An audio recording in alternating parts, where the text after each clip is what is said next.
Well, good afternoon, everyone. Franco, thanks for making it through all the traffic, and welcome to Dana and Doc. As you all know, we don't like to look too far ahead once the season starts, so we wanted to take a minute before the season starts this weekend to actually look ahead to a special weekend we have this year in December. This year marks the 50th anniversary of the Steelers' first playoff season. And, of course, the Steelers won that first playoff game with the most famous play in Steelers history, the Immaculate Reception. So on December 23rd this year, the 50th anniversary of the Immaculate Reception, we'll have a special ceremony at 3:29 p.m. Out at the marker that's outside Acrisure Stadium, on the spot where Franco made his famous historic play. The next day, at halftime of the Steelers-Raiders game, we'll retire Franco's jersey number 32. I would say it's a long overdue jersey retirement, given Franco's remarkable contributions to the team of the decade. Many have said, and I agree, that the Immaculate Reception marked the turning point in franchise history. My grandfather once was quoted as saying, "Before Franco got here, we didn't win much. Since he got here, we don't lose." I think that sums it up pretty good.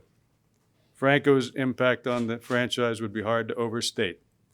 That's why I think it's appropriate that we recognize Franco's remarkable career by retiring his number 32 at our game on December 24th. So, Franco, I have the first jersey with the patch that we're going to wear that night. The team will be wearing a special commemorative patch, and we'll get a picture of this after Franco makes a few remarks, but that'll be the jersey. So, happy to introduce Franco Harris. Hello, everyone, and thank you for being here this afternoon. And what can I say but wow? I mean, I am blown away, and I'd like to thank Art and the Rooney family for this honor. Thank you very, very much. I know this consideration was a tough one because there are a number of players who could have been honored. So once again, thank you. The 1970s, and were some of you guys around in the 1970s? 1970s were interesting times. Drafted in 1972, I was more of a shy kid without great expectations. But at one point, I made up my mind and told myself that the next time they put me in, they will never take me out. And on October 15th, 1972, was that time. I had my first 100-yard game and my first NFL touchdown. And not long after that, I admit, I had Super Bowl on my mind and in my sights. Personal achievements aside, Super Bowl was now the goal. And little did we know what the future would hold for the rest of the 70s. And following the Chiefs' example, I took to heart our personal responsibilities to our community. This became an important part of being a Steeler, and that still holds true today. So I share this honor with my teammates, my coaches, the folks in the front office, and the locker room and equipment personnel. What an honor it is for me to have my number 32 jersey hanging alongside the great Ernie Stautner and my longtime friend and teammate, Joe Green. I'm also very happy that I can share this moment with my family, Dana and Doc. As they say, it's like giving you flowers while you're still around to smell them.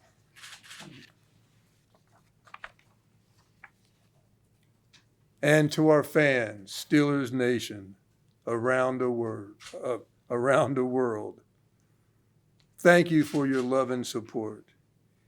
You played a big part in our success. Franco's Italian Army, Jarella's Guerrillas, Dobra Shonka, Jack Ham. So many great groups that came together to form Steelers Nation and cheered us on to victories not seen before in the NFL. And today, I thank you for keeping our legacy alive as we look forward to what the future holds. So once again, thank you, Art. Thank you, Steelers Nation. And here we go, Steelers. All right. Thank you. All right, we will open it up for questions now for Franco or Art. Go ahead. Franco, how many times do you think you've been asked about the Immaculate Reception in the 50 years since? Yeah, you know what's interesting? That during our playing days, we never reflected back. And I think about that sometimes, that we didn't like sit around at our poker games, talking about the past. And it's amazing now. Now, once we retired, we would reflect on it. And now it's hard to believe it's been 50 years. That's a long time. And to have it so alive and, still thrilling and exciting really says a lot and means a lot. So I guess I have a lot of people who tell me they were at the game and that they saw it on television here in Pittsburgh. And so to me, I think that's important, that they stay that connected to it. Even though we know 100,000 people weren't at the game. Or watched it on you're right, watched it on television. But by them saying that, I know they connect to it. And to me, that's the most important thing. But I get asked about it a lot. But probably the one thing I see going around the world in different countries and doing is the terrible towel. People always twirling their terrible towel, no matter where I go in the country and in the world. Thank you for that question. Yeah. So were you there at the game? No, I was listening on the radio. Predated me just a little. Okay. Franco, there's a statue of that moment in the Pittsburgh airport when you come down the escalators. What's it like for you when you come down and you see that moment right there in front of you, or hear about other people? Well, that's... Oh, yeah, sorry about that. To capture that moment in history is, it's a thrill, it's unbelievable. And I tell people to be, besides my hero, George Washington, right? I mean, that's who my hero is. And matter of fact, I have that shot of George Washington with me standing beside him on my screen, on my phone. And so, that's quite an honor. But there's no doubt that help keeps it alive. It welcomed, it's a welcoming to people to Pittsburgh, City of Champions, you know what I mean? And just to let them know that great things happen here in Pittsburgh. So welcome. Art, will you be doing more of these type of ceremonies? Retiring numbers, is that something that the organization is moving toward? You know, I think we've taken our time doing this over the years, and I don't expect to be doing it very often. I think it'll still be a rare occasion, and as Franco said, it's hard to make the decision because we do have many players who are deserving. So I think we'll just keep taking our time with it, and I think, given that this is the 50th anniversary of the greatest play in history that Franco made, I think it's the appropriate time to do Franco's number, and we'll probably take our time making decisions on the rest. Art, what will be the little ceremony on the 23rd? As some of you may know, we actually have a marker on the street out where Franco actually caught the ball in the spot where Three Rivers Stadium once stood. And so, one of the things we'll do at that ceremony is we are going to, it'll be open to the public. We'll allow Franco to say a few words, and some of his teammates will be there. And then we'll replay the radio broadcast, which is the way most people in Pittsburgh heard the play. So it won't be a video replay. It'll be an audio replay on the site. And then I think you want to see if I can still get down. Practice your pose. Yeah. Art, I'm sure you've told the story, but where were you at during the Immaculate reception? Can you take us through? I was on the field. That was the last year I worked as a part of the equipment staff, and so I was on the field, and it was pandemonium. As you know, people jumped out of the stands, and one of our ex-players, a guy named Brady Keys, came running up to me. He came running out of the stands, ran up to me, and had me in a bear hug, jumping up and down, and I almost passed out. So it was a crazy time. So you saw if it hit Frenchie or not? Yeah, I saw it. Happened right in front of me. I knew it was a good play right away. Will Frenchie come in for the... Hopefully, Frenchie will come. Hopefully, yes. Yep. No Jack Tatum, though. No Jack Tatum, though. No Raiders are coming to that one. There could be a Raider here, right? Yes, there are two Raiders, and as you know, one that we have fun with in a lot of ways. Phil Villapiano will be coming in, and I just saw Mike Ciani, and Mike Ciani will be coming in. He made a big catch for them in that fourth quarter, and I tell people that that game, a number of people tell me, but my one buddy, Lydell Mitchell, who I played with at Penn State, came in for the game. And he told Franco, that was one of the hardest, toughest defensive games I ever saw. And till this day, people talk about how tough a defensive game that was. And then when you cap it off, 58 minutes of unbelievable defense and 2 minutes of two unbelievable offensive plays. What Kenny Stabler, his play was incredible, but only surpassed by the Immaculate reception. So it's, when you look at the game that way, where 58 minutes of tough, nothing happening much, no big excitement on offense, and the last 2 minutes, wow, what a game, and what an ending. Franco, where were you when you found out that your number was going to be retired? What do you remember about learning the news for the first time? Well,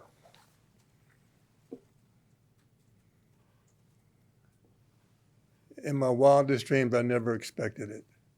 And it never crossed my mind. It just wasn't something that was top of mind that you think about. You just know that, Steelers don't retire numbers, so you just don't have any thoughts about it. And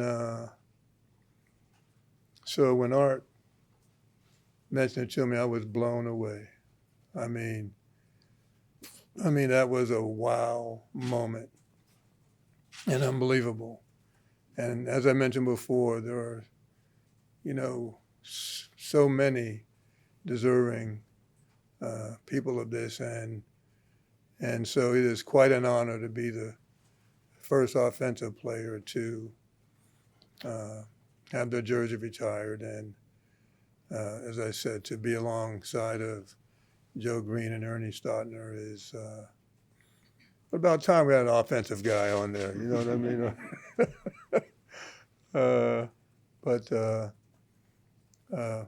But as I also mentioned, it represents the 70s and the teammates. I mean, my teammates, but we just had incredible people, with, Roger and Tony Parisi's equipment managers, and, take care of the locker room, and Ralph Berlin, and, our trainer, and Joe Gordon in the front. I mean, just incredible people, and something that you were, so proud to be a part of. And I guess what made it special also is that no one saw the Steelers of the 70s coming. Nobody saw that. And it probably was beyond all expectations and all, dreams and, but just so much came together, as I said, coaches, with Chuck Noll and, what he brought, and, my personal coach, Dick Hoke, it all came together, and, but the pillars that they laid to make it happen with, Chuck Noll being that pillar for, setting the culture and what he's looking for, and then to bring in Joe Green, oh my gosh, it just, sometimes it's everything clicks in a way and pieces fall into place. That's what happened during the 70s. It just fell into place, and we had fun. We like I think about, as I mentioned earlier, about our, getting together and playing poker, having fun, and but we only played for $1 or $2 back in the 70s. Okay, but it was, like it was fun, and Myron Cope with that terrible towel. What could be more iconic than, or a symbol of like who we are, and and having those broadcasts, with Jack Fleming making that call, Ord,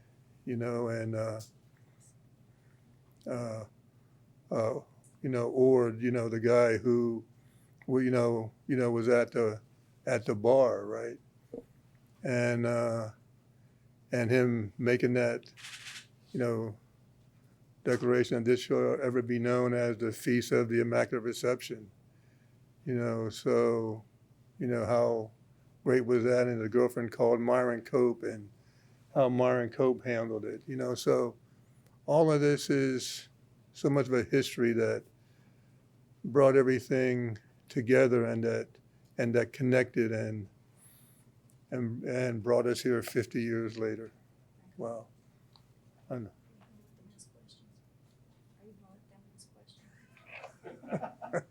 Anyone else? Franco, I was 8 years old and actually at the game. Oh, were you? And when I close my eyes, I can still see you running down the sideline. When you close your eyes, can you still see the play unfold and the ball coming to you? Well, I know that's hard to believe, but when I left the backfield to try to be an outlet pass with Bradshaw scrambling and in the grass, and luckily we had Bradshaw's strong quarterback, able to fight these guys off. And so when I left the backfield, I remember leaving the backfield, and I remember telling myself when Bradshaw threw the ball, I remember telling myself, Franco, go to the ball. That's what Joe Paterno instilled in us at Penn State. Always go to the ball. That's what the action is. Make a block, get it, come here, do something. But always go to the ball, right? And so I start taking a few steps to the ball, and I remember nothing after that. I mean, and even myself, I try to remember, but taking those couple steps, I remember nothing. And the only thing I remember is stiff arming Jimmy Warren going into the end zone. That's my first memory after leaving the backfield but I don't remember seeing a ball. I don't remember seeing a collision. I don't remember anything. And I try to understand that with the ball in that position and being that low, how do you have top of mind to catch it like that? Because most guys would maybe slide or do something, with that. But to catch it like that and without breaking stride. I mean, I see this in the film, right? I mean, I wasn't thinking all this during that time. But when I try to analyze it later, I said, you don't break stride. And at the collision, I see some of the Raiders starting to jump up and down and celebrating. And those couple seconds, I believe, made a difference for me getting in the end zone. Of them stopping for that couple seconds and celebrating, as I mentioned, that enabled me to get into the end zone. So all these pieces fit, besides my mother putting Ave Maria on her record player. And that's a true story, too. Franco, where's the most unique place you've been asked about the Immaculate Reception? Unique places, you said? Yeah. Is there a conversation, maybe you were on vacation or? Oh, you know what? All of the above, on vacation, walking the street, sitting down at dinner, you know what I mean? People always mention it. And what's surprising is that how many young people are, really starting to know about it. And so that's a nice surprise. I mean, 50 years is a long time, as I said, guys. And to have young people now talk about it and connect to it is interesting and, quite good with that. And but the whole thing is, you try to, use example like that, hey, you play to the end, you never give up if there's, and you have to believe that you can make things happen. You know what I mean? And always go to the ball.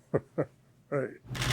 Art, I was just curious, have you, I don't know if it's coming from your team or from the league or from the networks or anything, are you in conversations with the Raiders about this? Are they embracing in all this hoopla that's going to happen that weekend? Have you talked to Mark about it at all? When we first told the league that we wanted to have a home game that weekend, I pointed out to them that we actually had the Raiders on our schedule this year, not thinking that they would actually put the Raiders in Pittsburgh that weekend. So I was surprised when it happened. But I haven't talked to Mark about it yet. I'm sure we'll talk about it at some point. But I am surprised that the league scheduled them in, but that's going to make it all the more special. You talked to him about it ever before?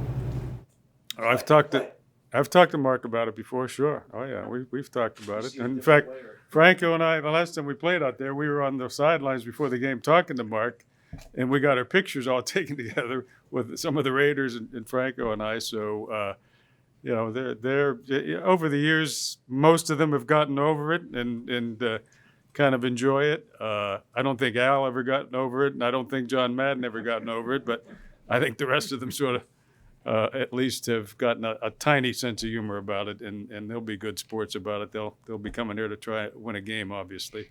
Art, where's the marker outside the stadium? It's right beside Stage AE, right beside the Stage AE parking lot, right on the street there, General Robinson Street. Art, this is an official retirement, but obviously this number and a lot of other numbers haven't been in circulation. What do you remember about sort of the decision-making process about starting that, and how do you feel like that served this franchise as a way to sort of unofficially honor its heritage? Yeah, I mean, over the years, our equipment managers, we've had conversations about it, and so, as I said before, it's always been a tough decision.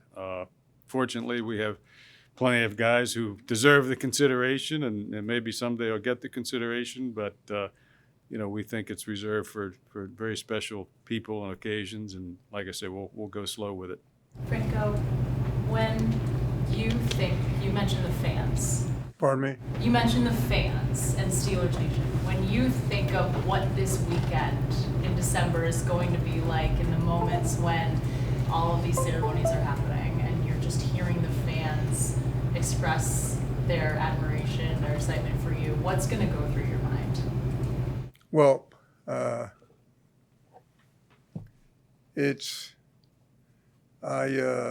tell people that this is so big it's hard to grasp. This moment and what we had during the 70s, still when I think about it today, it just seems like a dream. You know what I mean? That how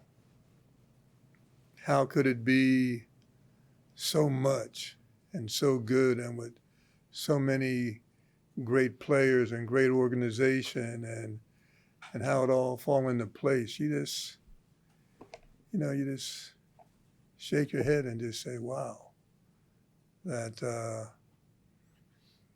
that sometimes, things come together that gives you some wow moments.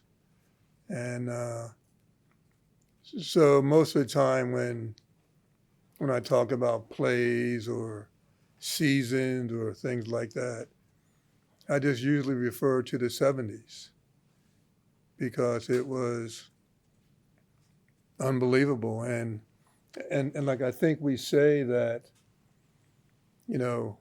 one of our great years was a non-Super Bowl year. If you can believe that, 1976. And so when you, look at things like that, it's hard to describe. It's hard to put it into words, but you're right, the feeling is there, and there's a, deep, just good feeling, and what an honor it was to be a part of that and to contribute to that. And I, thank Art and the Steelers for, keeping this legacy alive. Okay, we don't want things to get in the way of what's happening now, right? Because, every team deserves the chance of making history and making things happen. But, we hope that a legacy you know, is a part of that, and can it be an inspiration? But definitely don't want something to be in a way or overwhelm them.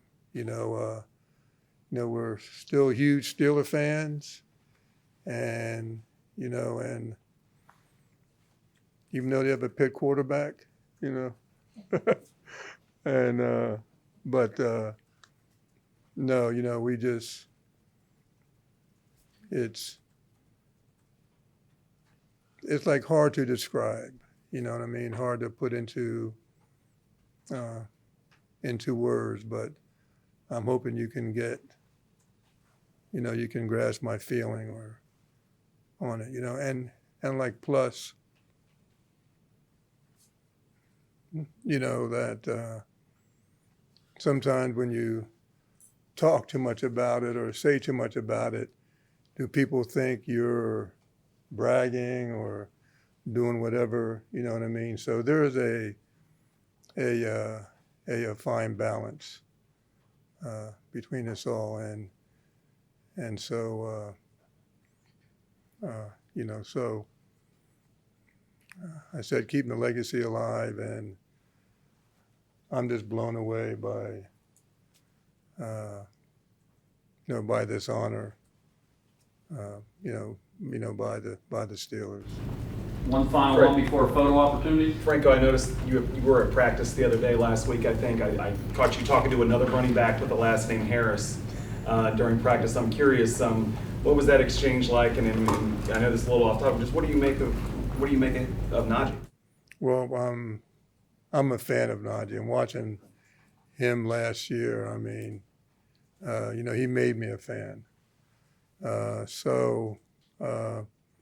You know, I finally got to meet him. Didn't have a chance to spend quality time with him, but I'm looking forward to that. But